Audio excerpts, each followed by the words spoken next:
हमारे इस YouTube channel के सेगमेंट फास्ट न्यूज में आप तमाम का इस्तकबाल है। इस वीडियो में आप देख सकते हैं कमेंटों में बहुत ज्यादा खबरें। तो आइए शुरू करते हैं वीडियो को और देखते हैं आज की ताजा तरीन खबरें। हैदराबाद के खदीम कुतुब शाही मस्जिद के अहाते में छोटी मंदिर की तामीर की कोशिश नाकाम बना दी गई। शहर हैदराबाद की पुरअमन फिजा को मुकद्दर करने की कोशिश करते हुए बाज अशरार ने 400 साल खदीम कुतुब शाही मस्जिद के अहाते में छोटी मंदिर की तामीर की कोशिश की, जिसे नाकाम बना दिया गया। एक ग्रुप मस्जिद की हिसारबंदी तोड़कर घुस गया और मूर्ति नस्ब करते हुए बाकायदा पूजा का आगाज कर दिया गया और 5 बकरे भी काटे गए। ये मस्जिद राय दुर्गम इलाके के बलकान चेरू के पास है। अशरार की हरकत के साथ ही मस्जिद कमेटी के जिम्मेदारान ने बैरिस्टर असदुद्दीन ओवैसी, सदर कुल हिंद मजलिस इत्तेहादुल मुस्लिमीन व रुकन पार्लियामेंट हैदराबाद को इत्तला दी। सदर मजलिस की पर मजलिस रुकन असेंबली जनाब कौसर मोहिउद्दीन वहां पहुंच गए और उन्होंने जिला कलेक्टर, आरडीओ और साइबराबाद कमिश्नर पुलिस को फौरी इस वाक़े की तफसीलात से वाकिफ करवाया। बातज़ा वहां पुलिस पिकेट तैनात कर दिया गया। मजलिस की नुमाइंदगी पर कलेक्टर रंगारेड्डी ओमोए कुमार ने पीर 17 अक्टूबर को मुश्तरका सर्वे करने की हिदायत दी। निजामाबाद में 2 बसों में तसादुम। रियासत तेलंगाना के जिले निजामाबाद में 2 आरटीसी बसों में तसादुम हो गया। यह हादसा इतवार की सुबह अंकापुर के मुजाफात में पेश आया। हादसे में किसी भी तरह की जानी नुकसान की इत्तला नहीं मिली। अलबत्ता मालूम हुआ है कि बस में सवार बाज मुसाफिरीन जख्मी हो गए। जख्मियों को निजामाबाद के सरकारी हॉस्पिटल मुंतकिल कर दिया गया है। मजीद तफसीलात का इंतजार है। तेलंगाना में ग्रुप 1 का एग्जाम पुरअमन तौर पर अख्तिताम। ताखिर से पहुंचने वाले कई उम्मीदवार एग्जाम लिखने से हुए महरूम। तेलंगाना में ग्रुप 1 का एग्जाम जो सुबह 10:30 बजे शुरू हुआ था, दोपहर 1 बजे पुरअमन तौर पर अख्तिताम पजीर हुआ। टीएसपीएससी ने इस एग्जाम के लिए बड़े इंतजाम किए हैं, जो 503 जायदादों को पुर करने के लिए मुनक्किद किया गया था। आखिरी लम्हात में उम्मीदवारों की सेंटर पर भीड़ देखी गई। बाज़ मराकिज पर बायोमेट्रिक हाजिरी लेने में ताखिर हुई। टैब में चार्जिंग की कमी और सुस्त रवि की वजह से यह अमल ताखिर से अंजाम दिया गया। मुकर्ररा वक्त के अंदर इम्तिहानी मरकज के गेट से दाखिल होने वालों को इजाजत दी गई। ओहदेदारों ने 10:15 बजे मरकज के अंदर जाने के उसूल को सख्ती से नाफिज किया। कुछ उम्मीदवारों को आखिरी लम्हात में मुश्किलात का सामना करना पड़ा। अंदर माएं एग्जाम लिख रही थी और बाहर बाप दादा दादी अपने बच्चों के साथ खेलते नजर आ रहे थे। दूसरी जानिब कुछ उम्मीदवार बारिश की वजह से ताखिर से पहुंचे। दिगर को सेंटर के पते ठीक से ना मिलने की वजह से ताखिर हुई, जिस पर इन सब को घर भेज दिया गया। कुछ उम्मीदवार चंद सेकंड ताखिर से पहुंचकर एग्जाम से महरूम रह गए। ताखिर से आने वाले उम्मीदवारों का कहना है कि पहले 1 मिनट का उसूल था, लेकिन अब 15 मिनट लेट का उसूल मुतारिफ कराया गया है। एबिट्स के स्टैनली कॉलेज के उम्मीदवारों ने शिकायत की कि वो वक्त पर पहुंचने के बावजूद उन्हें दाखिले की इजाजत नहीं दी गई। बारिश के दौरान बिजली गिरने से नौजवान की मौत। तांडूर मंडल में हादसा। रियासत तेलंगाना के जिले वखराबाद के तांडूर मंडल में बिजली गिरने की वजह से एक नौजवान की मौत हो गई। तफसीलात के मुताबिक 22 साल साई कुमार, जो कि नरसापुर ग्राम पंचायत के मौजा बेजाला से ताल्लुक रखता था, कल रात बिजली गिरने की वजह से उसकी मौत हो गई। नौजवान, जो पेशे से चरवाहा बताया गया है, जानवरों को जंगलाती इलाके में ले गया था कि अचानक बारिश शुरू हो गई। बारिश से बचने के लिए वो एक दरख्त के नीचे खड़ा हो गया था कि इस पर बिजली गिर पड़ी। आदिलाबाद के जेल के कैदी ने भी लिखा तेलंगाना ग्रुप 1 का एग्जाम। टीएसपीएससी के जरिए मुनक्किदा ग्रुप 1 का इम्तिहान आदिलाबाद जिले मरकज में इतवार को पुरअमन तरीके से मुनक्किद हुआ। जिले हेडक्वार्टर में 19 इम्तिहानी मराकिज़ कायम किए गए थे। बायोमेट्रिक हाजिरी की बुनियाद पर उम्मीदवार जल्द ही इम्तिहानी मराकिज़ पहुंच गए और पुलिस की तरफ से उनकी मुकम्मल चेकिंग की गई और इम्तिहानी मराकिज़ में जाने की इजाज़त दी गई। दरियासना जादू रमेश, जो डिस्ट्रिक्ट जेल में रिमांड कैदी है, उसने भी ग्रुप 1 के इम्तिहान में शिरकत की। हुक्काम की इजाज़त से इम्तिहान लिखने की इजाज़त मिलने के बाद मुकामी तालिब इल्म इतवार को कॉलेज में इम्तिहान में शरीक हुआ। इसका ताल्लुक नारनौर इलाके से है और वो आदिलाबाद डिस्ट्रिक्ट जेल में रिमांड कैदी है। जेल हुक्काम उसे मुकम्मल सिक्योरिटी के साथ इम्तिहानी मरकज ले आए और इम्तिहान का वक्त खत्म होने के बाद उसे वापस जेल ले गए।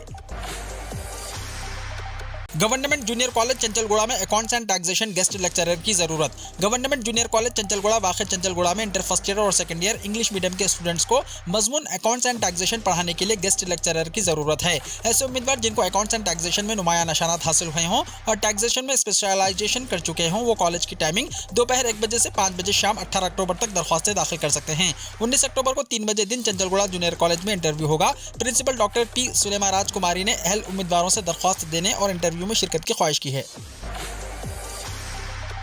तेलंगाना एडसेट काउंसलिंग का 17 अक्टूबर को नोटिफिकेशन। तेलंगाना में बीएड कोर्सेज एडमिशन के लिए पहले मरहले की काउंसलिंग का नोटिफिकेशन 17 अक्टूबर को जारी किया जाएगा, जबकि काउंसलिंग का आगाज 18 अक्टूबर से होगा। 18 और 26 अक्टूबर के दरमियान सर्टिफिकेट्स की जांच ऑनलाइन वेबसाइट के जरिए की जाएगी। खुसूसी जुमरे के सर्टिफिकेट्स की जांच शख्सी तौर पर 26 से 28 अक्टूबर के दरमियान होगी। इसके बाद अहल उम्मीदवारों की फहरिस्त वेबसाइट पर जारी होगी। अगर कोई तब्दीलियां हैं तो 28 अक्टूबर को ईमेल के जरिए इसकी इत्तला दी जा सकती है। पहले मरहले की काउंसलिंग के लिए वेब ऑप्शन 28 से 30 अक्टूबर के दरमियान दस्तयाब होंगे। 31 अक्टूबर तक इनमें दुरुस्तगी की जा सकती है। उबूरी निशिस्तों का अलॉटमेंट 4 नवंबर को वेबसाइट पर जारी किया जाएगा। उम्मीदवारों को 5 से 11 नवंबर के दरमियान मुताल्लिका कॉलेजेस को रिपोर्ट करते हुए हकीकी सर्टिफिकेट्स की जांच और फीस की अदायगी का चालान दाखिल करना होगा। क्लासेस का आगाज 14 नवंबर से होगा। BR अम्बेडकर ओपन यूनिवर्सिटी दाखिलों की तारीख बढ़ा दी गई। BR अम्बेडकर ओपन यूनिवर्सिटी ने under graduate, post graduate, PG diploma और सर्टिफिकेट प्रोग्राम बराए साल 2022-23 में डायरेक्ट एडमिशन के लिए आखिरी तारीख में 30 अक्टूबर तक तौसी कर दी है। ख्वाहिशमंद उम्मीदवार यूनिवर्सिटी की वेबसाइट पर ऑनलाइन दरख्वास्त दाखिल कर सकते हैं या यूनिवर्सिटी के स्टडी सेंटर से भी मालूमात हासिल कर सकते हैं। चिप्स के पैकेट में धोखाधड़ी, सारिफ ने बेनकाब कर दी।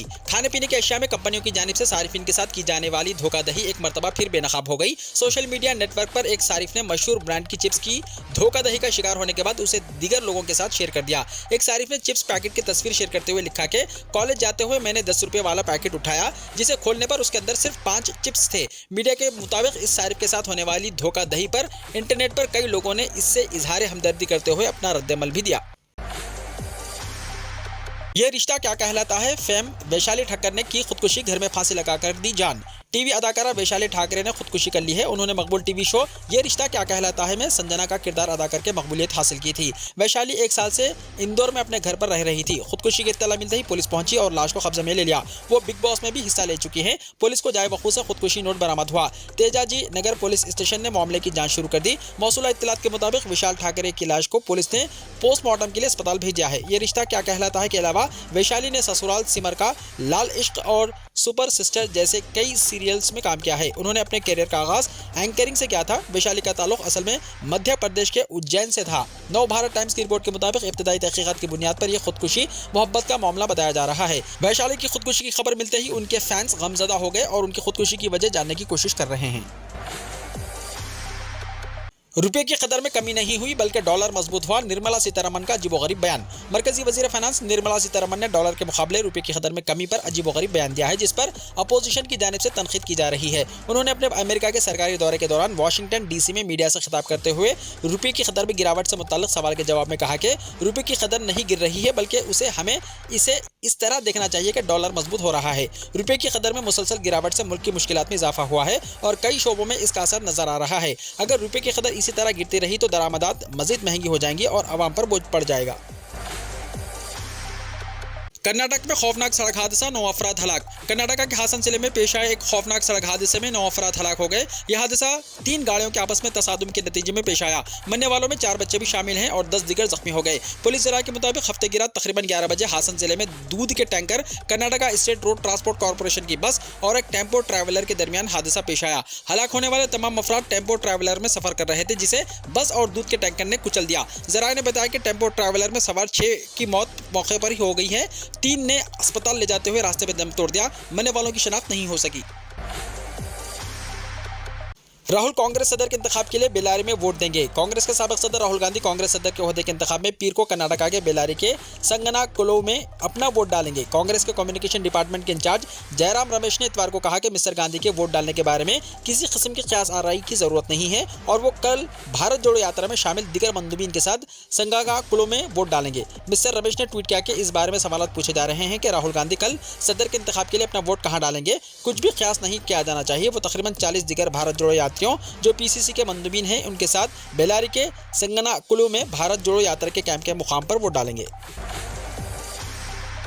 नए साल से सस्ता मिलेगा पेट्रोल डीजल, जानिए क्या है हुकूमत का प्लान। हुकूमत पेट्रोल डीजल की बढ़ती कीमतों को लेकर कई इक़दाम कर रही है। कीमतों को कंट्रोल करने के लिए हुकूमत ने साल 2023 तक 20% एथेनॉल ब्लेंडेड पेट्रोल की सप्लाई का हदफ रखा था, जो कि मुकर्ररा वक्त से बहुत पहले हासिल होने की उम्मीद है। मरकजी पेट्रोलियम और कुदरती गैस के वजीर हरदीप सिंह पुरी ने यह इत्तला दी है। इसके बाद आप सस्ते में पेट्रोल खरीद सकेंगे। इससे मुल्क को खाम दरामदात पर सालाना $4 अरब की बचत होगी। हरदीप सिंह पुरी ने कहा कि हम एथेनॉल की पैदावार का मुसलसल जायजा ले रहे हैं और मुझे यकीन है कि 20% मिलावट वाला ईंधन अप्रैल 2023 से पहले दिसंबर या जनवरी में मार्केट में आ जाएगा। उद्धव ठाकरे को धक्का, बाल ठाकरे के पोतरे की एकनाथ शिंदे को तायद। चीफ मिनिस्टर महाराष्ट्र एकनाथ शिंदे ने शिवसेना के सरबराह उद्धव ठाकरे को एक बार फिर जबरदस्त धक्का दिया है। शिवसेना के बानी बाला साहब ठाकरे के पोते निहार ठाकरे शिंदे के ग्रुप में शामिल हो गए हैं। निहार ठाकरे के शिंदे ग्रुप में शामिल होने से उद्धव ठाकरे को बड़ा झटका लगा है। निहार ठाकरे ने कहा है कि वो आइंदा अंधेरी ईस्ट असेंबली ज़िमनी इंतखाब के लिए शिंदे के तायदी उम्मीदवार की हिमायत करेंगे। निहार ठाकरे ने कहा कि वो एकनाथ शिंदे धड़े की हिमायत करते हैं और इंतखाबात के लिए मुहिम चलाने के लिए भी तैयार हैं। इसके साथ ही उन्होंने सियासत में आने के इम्कानात को भी रद्द नहीं किया। बाला साहब ठाकरे के बड़े बेटे बंधु माधव ठाकरे के बेटे निहार ठाकरे पेशे से वकील हैं। बॉलीवुड अदाकारा कंगना रनावत ने पहली 600 रुपये की साड़ी। बॉलीवुड अदाकारा कंगना रनावत हमेशा खबरों में रहती हैं। कंगना एक बार फिर सुर्खियों का हिस्सा बन गई हैं। उनका एक वीडियो सोशल मीडिया पर काफी वायरल हो रहा है। हाल ही में कंगना रनावत ने ऑफिशियल इंस्टाग्राम अकाउंट पर अपनी एक तस्वीर शेयर की है जिसमें वो साड़ी पहने हुए हैं। लेकिन इस बार कंगना ने जो साड़ी पहनी थी वो बहुत सादी थी। अदाकारा ने बताया कि उन्होंने जो साड़ी पहनी है उसकी कीमत सिर्फ 600 रुपये है, जबकि अदाकारा के पास जो पर्स था उसकी कीमत 3.5 लाख रुपये बताई जा रही है। अंग्रेजी और जहनी सलाहियत का कोई ताल्लुक नहीं, हिंदुस्तानी तलबा को इस जहनीत से बाहर आना चाहिए, अमित शाह ने कहा। मरकजी वज़ीर दाखिला अमित शाह ने आज कहा कि कुछ लोगों ने अंग्रेजी को फरोग देते हुए उसे दानिशवराना सलाहियत से जोड़ दिया, लेकिन इन दोनों चीज़ों का आपस में कोई ताल्लुक नहीं है। अमित शाह ने आज यहाँ हिंदी ज़बान में तिब की तालीम के लिए एक बेमिसाल पहल शुरू की। पिछले कई महीनों से जारी इस प्रोजेक्ट के तहत MBBS साल अव्वल की किताबें हिंदी ज़बान में तैयार की गई। इस तकरीर में वज़ीर आला शिवराज सिंह चौहान, भारतीय जनता पार्टी के रियासती सदर विष्णु दत्त शर्मा और तिब्बी तालीम के वज़ीर विश्वास सारंग भी मौजूद थे। इस दौरान अमित शाह ने किसी का नाम लिए बगैर कहा कि कुछ लोग अंग्रेजी को फरोग देते हुए उसे दानिशवराना सलाहियत से जोड़ते हैं, जबकि दोनों चीज़ों का एक दूसरे से कोई ताल्लुक नहीं। मादरी ज़बान के इस्तेमाल से यही ज़हनी सलाहियत परवान चढ़ती है। उन्होंने भोपाल के प्लेटफॉर्म से मुल्क के नौजवानों को बुलाया और कहा कि अपनी ज़बान में तालीम हासिल करने से ही उनकी सलाहियतों में इजाफा होगा। छत्तीसगढ़ असेंबली के डिप्टी स्पीकर मनोज मंडावी का इंतकाल, दिल का दौरा पड़ने के बाद अस्पताल ले जाते वक्त दम तोड़ा। छत्तीसगढ़ असेंबली के डिप्टी स्पीकर और भानु प्रतापपुर से रुकन असेंबली मनोज मंडावी का इतवार के रोज हरकत क़ल्ब बंद होने से इंतकाल हो गया। उनकी उम्र 58 बरस थी और पसमानदगान में बीवी और 2 बेटे हैं। रिपोर्ट के मुताबिक मनोज मंडावी हफ्ते की शब धमतरी के सर्किट हाउस में क्याम कर रहे थे और इतवार की सुबह अचानक उन्हें दिल का दौरा पड़ गया। मंडावी को फौरी तौर पर अस्पताल ले जाया गया, जहाँ डॉक्टरों ने उन्हें मुर्दा करार दिया। मनोज मांडवाई की आखिरी रस्मात उनके चारामा के करीब वाक़ आबाई गांव में अदा की जाएगी। असेंबली के डिप्टी स्पीकर के इंतकाल की खबर के बाद रियासत भर में गम की लहर दौड़ गई। वज़ीर आला भूपेश बघेल ने उनके मौत पर ताज़ियत का इजहार किया। राहुल गांधी ने छत्तीसगढ़ के नायब सदर मनोज मांडवी के इंतकाल पर ताज़ियत का इजहार किया। कांग्रेस के साबिक़ सदर राहुल गांधी ने छत्तीसगढ़ असेंबली के डिप्टी स्पीकर मनोज मांडवी के इंतकाल पर ताज़ियत का इजहार किया है। श्री मांडवी की मौत पर ताज़ियत करते हुए मिस्टर गांधी ने कहा, कांग्रेस खानदान के सीनियर लीडर, छत्तीसगढ़ कानून साज असेंबली के डिप्टी स्पीकर और भानु प्रतापपुर से MLA मनोज मांडवी जी के दिल का दौरा पड़ने से अचानक इंतकाल के बारे में सुनकर बहुत दुख हुआ। हेमा मालिनी 74 साल की हो गई। बॉलीवुड की मारूफ अदाकारा हेमा मालिनी आज 74 साल की हो गई। 16 अक्टूबर 1948 को अमानकंडी तमिलनाडु में पैदा होने वाली हेमा मालिनी की वालदा जया चक्रवर्ती एक फिल्म प्रोड्यूसर थी। हेमा ने अपनी इब्तिदाई तालीम चेन्नई से मुकम्मल की। साल 1961 में हेमा मालिनी को एक मुख्तसर ड्रामे पांडु वनासम में बतौर डांसर काम करने का मौका मिला। 1968 में हेमा मालिनी को पहली बार राज कपूर के साथ सपने का सौदागर में काम करने का मौका मिला। फिल्म की तशहीर के दौरान हेमा मालिनी को ड्रीम गर्ल के तौर पर प्रोमोट किया गया। बदकिस्मती से ये फिल्म टिकट खिड़की पर नाकाम रही, लेकिन बतौर अदाकारा हेमा मालिनी को नाज़रीन ने पसंद किया। हेमा मालिनी को पहली कामयाबी 1970 में रिलीज होने वाली फिल्म जॉनी मेरा नाम से मिली। इसमें इनके साथ अदाकार देवानंद मरकजी किरदार में थे। पीएम मोदी कल पीएम किसान की 12वीं किस्त करेंगे जारी, किसानों से बातचीत की भी है तवक्को। वज़ीर आज़म नरेंद्र मोदी पीर को प्रधानमंत्री किसान सम्मान निधि यानी पीएम किसान स्कीम की अगली किस्त के तौर पर 16,000 करोड़ रुपए जारी करेंगे, जो किसानों के लिए बराह रास्त नकद रकम की मुंतकिली की स्कीम है। एक रिलीज में कहा गया है कि इसका फायदा उठाने वालों को मुंतकिल की गई कुल रकम 2 लाख करोड़ रुपए से ज्यादा होने की उम्मीद है। पीर को होने वाले प्रोग्राम के दौरान वज़ीर आज़म मोदी पीएम किसान सम्मान सम्मेलन 2022 के उन्वान से एक 2 रोज़ा ज़राई कॉन्फ्रेंस का भी इफ्तिताह करेंगे। दिल्ली के deputy chief minister Manish Sisodia को सीबीआई की नोटिस। दिल्ली के deputy chief minister Manish Sisodia को सीबीआई ने शराब घोटाले के सिलसिले में नोटिस जारी की है और पीर 17 अक्टूबर को सुबह 11 बजे सीबीआई की पूछताछ के लिए हाजिर होने का मशवरा दिया गया। सीबीआई हुकाम कल अरुण रामचंद्र पिल्लई से भी पूछगुछ करेंगे, जिनके बारे में ख्याल किया जाता है कि वो सिसोदिया के साथ घोटाले में मुलव्विस हैं। दिल्ली के चीफ मिनिस्टर मनीष सिसोदिया ने ट्विटर पर सीबीआई नोटिस का जवाब दिया। मेरे घर की 14 घंटे तक तलाशी ली गई, मेरा बैंक लॉकर चेक किया गया, मेरा आबाई शहर के भी तलाशी ली गई, सीबीआई को कुछ नहीं मिला। अब पीर को सुबह 11 बजे उन्होंने मुझे तफ्तीश के लिए सीबीआई हेडक्वार्टर आने के लिए बुलाया है। मैं तहकीकात में मुकम्मल ताउन करूंगा। नामवर जादूगर ओपी शर्मा चल बसे। नामवर जादूगर ओपी शर्मा का तवील अलालत के बाद 80 साल की उम्र में देहांत हो गया। उन्होंने उत्तर प्रदेश के कानपुर के एक हॉस्पिटल में अपनी आखिरी सांस ली। वो कानपुर में मुकीम थे। वो शहर के बाड़ा इलाके में वाक़ भूत बंगले में रहते थे। उनकी मौत की इत्तला के साथ ही उनके चाहने वालों में गम की लहर दौड़ गई। उत्तर प्रदेश के deputy chief minister Keshav Prasad Maurya ने उनकी मौत पर ताज़ियत का इजहार किया है। कांग्रेस की भारत जोड़ो यात्रा के दौरान हादसा, 4 कारकुनान को लगा करंट। राहुल गांधी ने अस्पताल पहुंचकर मालूमात की और खैरियत दरियाफ्त की। कर्नाटका के बेल्लारी में कांग्रेस की भारत जोड़ो यात्रा के दौरान एक हादसा पेश आया। पदयात्रा में शामिल 4 कारकुन बिजली के करंट से झुलस गए। तमाम कारकुनों को अस्पताल में दाखिल कराया गया। पदयात्रा इतवार की सुबह बेल्लारी से शुरू हुई थी और इसके बाद पैदल मार्च मोका नामी मुकाम पर तक पहुंची। पदयात्रा में शामिल कुछ कारकुनों ने पार्टी का झंडा और लोहे की सलाखें उठा रखी थी। जैसे ही लोहे की सलाख बिजली की तार से टकराई, इन्हें करंट का झटका लग गया। अमेरिका में फटी पुरानी जींस 1 करोड़ 90 लाख में हुई नीलाम। अमेरिका में फटी पुरानी जींस 1 करोड़ 90 लाख रुपए से जायद में नीलाम हो गई। 19वीं सदी की जींस को अमेरिका की एक गैर फाल कान से माहिर आसार खदीमा ने दरियाफ्त किया। जींस को अमेरिकी रियासत न्यू मैक्सिको में पुरानी अशिया के फेस्टिवल में नीलामी के लिए पेश किया गया, जहां 2 अफराद ने मिलकर उसे $87,000 से जायद यानी 1 करोड़ 90 लाख रुपए में खरीदा। खरीदार के मुताबिक ये नायाब जींस बहुत बेहतर हालत में है और उसे अब भी पहना जा सकता है। वीडियो को लाइक शेयर कीजिए और हमारे इस YouTube चैनल को सब्सक्राइब करते हुए इसके बेल आइकॉन को भी प्रेस कर लीजिए ताकि ऐसी ही ताज़ा तरीन खबरों का नोटिफिकेशन सबसे पहले आपको मिलता रहे।